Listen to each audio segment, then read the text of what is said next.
Mathilde Panot, comment est-ce que vous réagissez? Est-ce que les gestes et les mots de Jean-Luc Mélenchon n'ont pas touché la crédibilité personnelle de votre chef? Et est-ce que vous avez le sentiment, comment vous répondez à ma question, est-ce que ça ouvre une crise interne ou au contraire, est-ce que ça ressoude les rangs?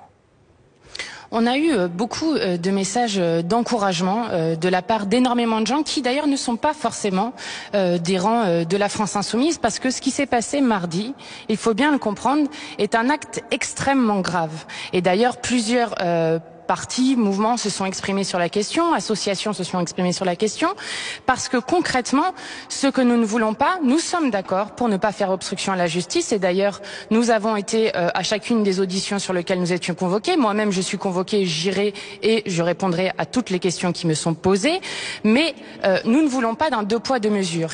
Imaginez 16 perquisitions, dont 10 dans des domiciles personnels, c'est extrêmement, en termes de niveau, c'est extrêmement élevé, c'est extrêmement choquant, et tous les Français et les Françaises ont compris la manœuvre qu'il y avait derrière, avec en plus une enquête préliminaire qui a été faite sur la base de deux dénonciations, je le rappelle, donc pas avec des faits avérés. Est-ce que les images aussi de Jean-Luc Mélenchon hier n'ont pas aussi atteint la crédibilité d'un candidat potentiel, d'un ancien candidat à la présidentielle et un candidat potentiel à la présidentielle qui montre, il le reconnaît lui-même, il s'explique en disant je suis un Méditerranéen, mais il montre qu'il perd un peu ses nerfs devant une situation difficile, certes, mais est-ce que du coup cette image-là de présidentialisation, on pourrait dire, est-ce qu'elle n'est pas atteinte ?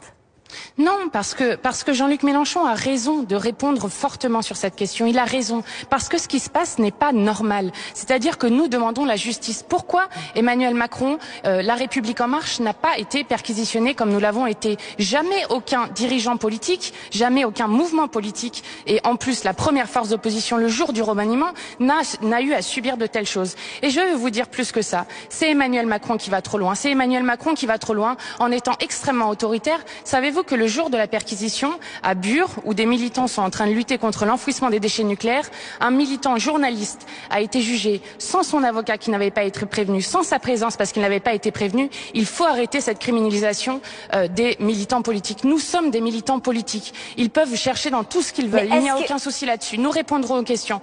Nous n'avons rien à nous reprocher, mais par contre, on veut que la justice soit là.